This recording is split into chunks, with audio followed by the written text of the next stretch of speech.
North Western Railway Employees Union Ajmer मंडल द्वारा आयोजित 12वें प्रतिभाशाली सम्मान समारोह में शिक्षा और खेलों में उत्कृष्ट प्रदर्शन करने वाले 306 होनहार बालक बालिकाओं को पदक और प्रमाण पत्र देकर सम्मानित किया गया। पर्यवेक्षक प्रशिक्षण केंद्र के सभागार में आयोजित सम्मान समारोह में कक्षा 10वीं, 12वीं, स्नातक और स्नातकोत्तर शिक्षा में उच्च अंक प्राप्त करने वाले 135 छात्र छात्राओं को स्वर्ण पदक और 166 छात्र छात्राओं को रजत पदक से सम्मानित किया गया। इसी तरह खेलकूद में राष्ट्रीय स्तर पर भाग लेने वाले 5 कर्मचारी और बच्चों को पदक व प्रशस्ति पत्र देकर सम्मानित किया गया। समारोह के मुख्य अतिथि उत्तर पश्चिम रेलवे के महाप्रबंधक अनिल सिंघल, विशिष्ट अतिथि यूनियन के महासचिव मुकेश माथुर और मंडल रेल प्रबंधक नरेश सालेचा ने होनहार बच्चों को सम्मानित और प्रोत्साहित किया।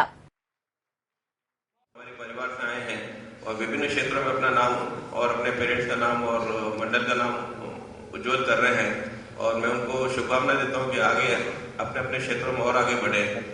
मैं एक और दो शब्द और कहना चाहूंगा कि शिक्षा का महत्व बहुत है।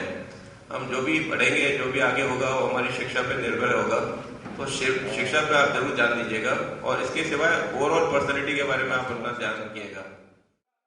महाप्रबंधक अनिल सिंघल ने कहा कि प्रतिस्पर्धा के युग में शिक्षा का बहुत महत्व है। जो बच्चे अपना लक्ष्य निर्धारित कर मेहनत और लगन के साथ आगे बढ़ते हैं, वे ही अपना सुनहरा भविष्य बनाने में कामयाब होते हैं। ये आज हमारे जो एम्प्लॉय यूनियन है उसने एक कार्यक्रम आयोजित किया था जिसमें जो रेलवे स्टाफ के जो प्रतिभाशाली बच्चे हैं उनको पुरस्कृत करने का काम किया गया है।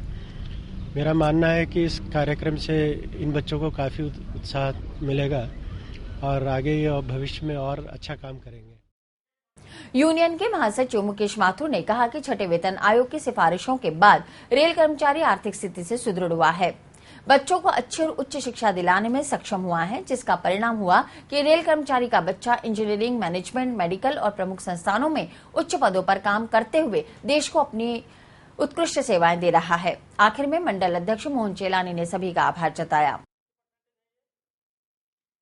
हर वर्ष की तरह इस वर्ष भी लगातार 12वीं बार North Western Railway Employees Union की ओर से रेल कर्मचारी के उत्कृष्ट बच्चों के सम्मान का कार्यक्रम आज आयोजित हुआ, जिसमें 306 बच्चों को जिन्होंने एकेडमिक क्वालिफिकेशन हासिल की है अच्छे अंकों के साथ और खेलकूद में अच्छा स्थान प्राप्त किया, अच्छा अचीवमेंट किया है, उन्हें यहाँ गोल्ड और सिल्वर मेडल से सम्मानित करने का काम किया गया है। अजमेर रेलवे स्टेशन भी स्मार्ट होगा और इंडो यूएस योजना के तहत यात्रियों को वाईफाई, एस्केलेटर सहित अन्य अत्याधुनिक सुविधाएं उपलब्ध कराई जाएंगी। आगामी बजट में लंबित पड़ी योजनाओं को शीघ्र पूरा करने के प्रस्ताव रेल मंत्रालय को भेजे गए हैं। ये बात नॉर्थ वेस्टर्न रेल मंडल के महाप्रबंधक अनिल सिंघल ने शुक्रवार को पत्रकारों से बातचीत करते हुए कही। उन्होंने बताया कि इसके तहत अजमेर रेलवे स्टेशन पर प्रत्येक यात्री को कम से कम आधा घंटे तक वाईफाई की सुविधा मिलेगी और स्टेशन के हर प्लेटफॉर्म पर एस्केलेटर की सुविधा और प्लेटफॉर्म का विस्तार किया जाएगा।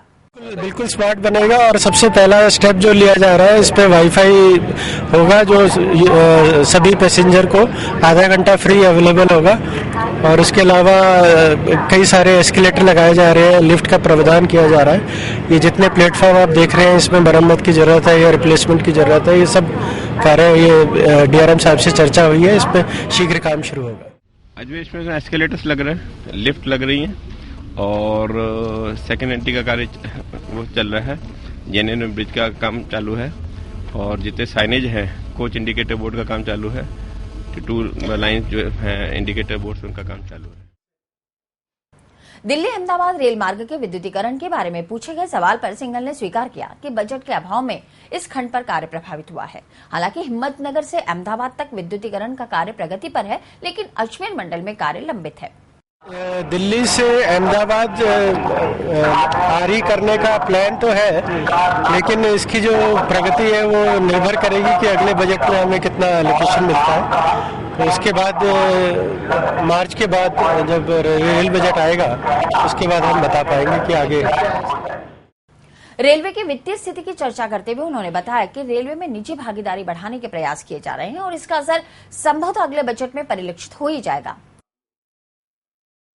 देखिए, ऐसा है कि रेलवे के पास इस टाइम जो फाइनेंशियल कंडीशन जो रेलवे की चल रही है, तो हमारे रेल मंत्री ने भी इस बात को बार बार कहा है कि जितनी फंड्स की जरूरत है वो हमारा जो पूरा रेल का जितना भी बजट है उससे भी ज़्यादा रेल को जरूरत है। तो अब नए तरीके सोचे जा रहे हैं रेल में कि जो प्राइवेट पार्टनरशिप के साथ और रिसोर्सेज जुटाए जाए, तब ये सभी योजनाओं पे मेरे ख्याल अगले साल या उससे अगले साल तक काम किया जाए।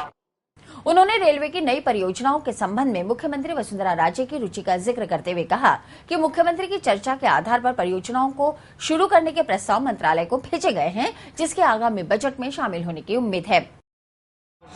देखिए, नॉर्थ वेस्ट रेलवे के लिए आपके जो माननीय चीफ मिनिस्टर साहिबा है, उन्होंने भी काफी इस बारे में इंटरेस्ट लिया है और हमने उनके साथ चर्चा करके काफी परियोजनाओं को भेजा है रेल बजट में, लेकिन उसकी डिटेल क्या है वो हम रेल बजट आने के बाद ही बता पाएंगे।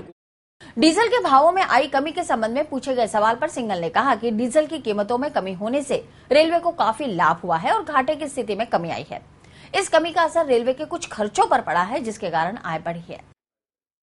कुछ फायदा जरूर हुआ है, हमारे खर्चे उसकी वजह से जो बढ़ रहे थे लगातार उस पर लगाम आई है, लेकिन उसका नतीजा ये है कि हम ज्यादा से ज्यादा यात्रियों को सुविधा दे पा रहे हैं और आगे भी ये काम जारी रहेगा।